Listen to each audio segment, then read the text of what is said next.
திருச்சிற்றம்பலம். திருவாசகம். சிவபுராணம். பாடல். ஆக்கம் அளவிறுதியிலாய் அனைத்துலகும் ஆக்குவாய் காப்பாய் அழிப்பாய் அருள் தருவாய் போக்குவாய் என்னை புகுவிப்பாய் நின் தொழும்பின் நாற்றத்தின் நேரியாய் சேயாய் நனியானே மாற்ற மனம் கழிய நின்ற மறையோனே. பாடல் விளக்கம். ஆக்கம் அளவு இறுதியிலாய். இறைவனுடைய ஆக்கம் என்பது எப்படி இருக்கும் என்றால் அளவிட முடியாததாகவும் முடிவில்லாததுமாகவும் இருக்கும். அதாவது கணக்கிட முடியாத அண்ட சராசரங்கள், பிரம்மாண்ட கோள்கள், ஜீவராசிகள் மற்றும் அவற்றின் உணர்வுகள் இவை அனைத்தையும் இறைவனின் இயக்கத்தில்தான் உருவாக்குகிறார். அதாவது நம்ம சிம்பிளாக சொல்லணும்னா, நம்ம வாழ்கிற இந்த உலகம் எவ்வளோ பெருசாக இருக்குது. அப்போது இந்த உலகத்தை விட பெருசாக ஏதாவது இருக்கான்னா நம்ம கண்ணுக்கு தெரிஞ்ச சூரியன் இருக்குது. சூரியன் அப்போ எவ்வளோ பெருசாக இருக்கும்? 13 லட்சம் பூமியை எடுத்து ஒரு சூரியனில் போட்டு ஃபில் பண்ணிடலாம். அந்த அளவுக்கு பெருசாக இருக்கும். இதே மிகச்சிறிய கோளான ப்ளூட்டோ சூரிய குடும்பத்தோட கடைசி கோள். அப்போது அந்த ப்ளூட்டோவில் இருந்து நம்ம சூரியனை பார்த்தோம்னா அது ரொம்ப சின்னதாகவும் மங்கலாகவும் தெரியும். அப்போது நம்ம சூரிய குடும்பம் எங்கே இருக்குது? அது பால்வழி அண்டம் எனப்படும் மில்கிவே கேலக்சிக்குள்ளே இருக்குது. அப்படி நம்ம வாழ்கிற இந்த மில்கிவே கேலக்சிக்குள்ளே நம்ம சூரிய குடும்பம் மட்டும்தான் இருக்கா அப்படின்னா அப்படி கிடையாது.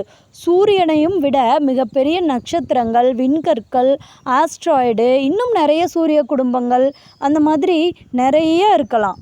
சாதாரணமாக ஒரு லைட்டு ஒரு செகண்டில் 3 லட்சம் கிலோமீட்டர் தூரத்தை கடந்து செல்லும். அப்போது சூரியன்லேருந்து பூமிக்கு வர்ற வெளிச்சத்துக்கு எவ்வளோ நிமிஷம் ஆகும்னா 8 நிமிஷம் ஆகும். அப்போது சூரியனுக்கும் பூமிக்கும் 15 கோடி கிலோமீட்டர் தூரம் இருக்குது. அப்போது இந்த மில்கிவே கேலக்சியை கடந்து பார்க்கலாம் எவ்வளோ தூரம் இருக்கும் அப்படின்னு நினச்சோம்னா 1 லட்சம் லைட் இயர்ஸ் ஆகும்.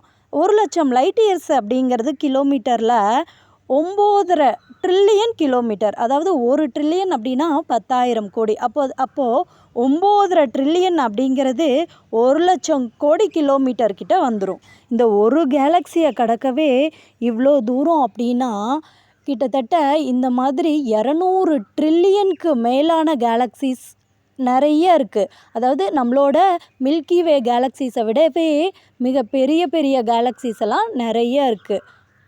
இந்த கேலக்சிஸ் எல்லாம் சேர்ந்தது தான் பிரபஞ்சம், யூனிவர்ஸ் அப்படின்னு சொல்லுவோம். அப்போ இந்த யூனிவர்ஸ் எங்கே தொடங்குச்சு, எங்கே ஆரம்பமாகுது, எங்கே முடியுது, எப்போ தோன்றுச்சு அப்படிங்கிறது யாருக்குமே தெரியாது. அது எக்ஸ்பேண்ட் ஆகிட்டே போயிட்டுருக்கும். அப்போ இந்த ஒரு பிரபஞ்சத்தோடு முடிஞ்சிருச்சா அப்படின்னா கிடையாது.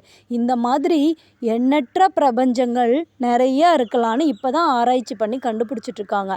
ஆனால் இந்த பிரபஞ்சங்களெல்லாம் இறைவன் எப்படி படைக்கிறார் என்றால் ஒரு நினைக்கின்ற ஒரு கணப்பொழுதில் படைத்தல், காத்தல், அழித்தல் என அனைத்தையும் இறைவன் செய்கிறார். இப்படிப்பட்ட படைத்தல், காத்தல், அழித்தல் தொழில் முடிவில்லாமல் ஒரு சுழற்சியாகவே இருக்கும். இந்த சுழற்சியை நம்மால் எண்ணி பார்க்கவும் முடியாது, அளவிடவும் முடியாது. இதைத்தான் மாணிக்கவாசகர் ஆக்கம் அளவு இறுதியிலாய் என்கிறார். அனைத்துலகும் ஆக்குவாய் காப்பாய் அழிப்பாய் அருள் தருவாய். இப்படிப்பட்ட மிக பெரிய கற்பனைக்கும் எட்ட முடியாத பிரபஞ்சங்களை எல்லாம் படைத்தும் பாதுகாத்தும் அழித்தும் அருள் தருபவன் நம் இறைவனே. அதாவது இதை எப்படி சொல்லலாம்னா, இந்த உலகமே ஒரு நாடக மேடை. நம்ம எல்லாரும் இறைவன் உருவாக்கிய கதாபாத்திரங்கள். எழுத்து, கதை, திரைக்கதை, வசனம் எல்லாமே இறைவன்தான். அவர் உருவாக்கிய இந்த கதையில் யார் யாருக்கு என்னென்ன கேரக்டர் அப்படிங்கிறத கடவுளே முடிவு பண்ணிடுவார், கடவுளே கொடுத்துருவார். அந்த கேரக்டராக நம்ம வாழ்கிறதுக்கு அவரே அருள் புரிந்து விடவும் செய்து விடுவார். போக்குவாய் என்னை புகுவிப்பாய் நின் தொழும்பின். போக்குவாய் என்றால் தன் பக்தரை மாயை என்னும் தவறான வழியிலிருந்து விலக்கி ஞானம், பக்தி என்ற சரியான பாதையில் இறைவனை அடைய இறைவனே வழிகாட்டுவார். எப்படின்னா, ஒரு சின்ன குழந்தை நடந்து போயிட்டுருக்கோம். அப்போது அந்த குழந்தை கையை பெற்றோர்கள் பிடிச்சி கூட்டிகிட்டு போவாங்க. எதுக்காக அப்படி பிடிச்சி கூட்டிகிட்டு போவாங்க? குழந்தை தடுமாறி விழுந்துடக்கூடாது, வழி மாறி சென்று விடக்கூடாது அப்படின்னு பாதுகாப்பாக கூட்டிகிட்டு போவாங்க. அந்த மாதிரி தான் நம் சிவபெருமானும் அவரை நாம் தொழும்போது நாம் தவறான வழியில் சென்று விடக்கூடாது என்று நம்மளை ஆன்மீக பாதைக்கு அவரே அழைத்து செல்வார். நாற்றத்தின் நேரியாய் சேயாய் நனியானே. நாற்றம் என்றால் நல்ல நறுமணம் என்று பொருள். பூவில் உள்ள ஒரு நறுமணத்தை, அதாவது வாசனையை நம் அருகில் இருந்தாலும் நம்மால் பார்க்க முடியாது. ஆனால் அந்த வாசனையை நம்மால் உணர முடியும் அல்லவா? அந்த மாதிரி அன்போடு இருப்பவர்களுக்கு இறைவன் மிக அருகில் இருப்பார். அவரை நம்மால் உணர முடியும். ஆனால் அன்பு இல்லாதவர்களுக்கு வெகு தூரத்தில் இருப்பார் இறைவன். மாற்றம் மனம் கழிய நின்ற மறையோனே.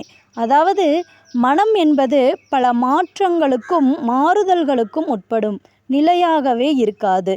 நம்ம இங்கே இருப்போம், ஆனால் மனசு அது பாட்டுக்கு எங்காவது அலைபாய்ந்து கொண்டே இருக்கும். ஆனால் இறைவன் அப்படியல்ல. அவர் அனைத்து மாற்றங்களுக்கும் அப்பாற்பட்டு நிலையாகத்தான் இருக்கின்றார்.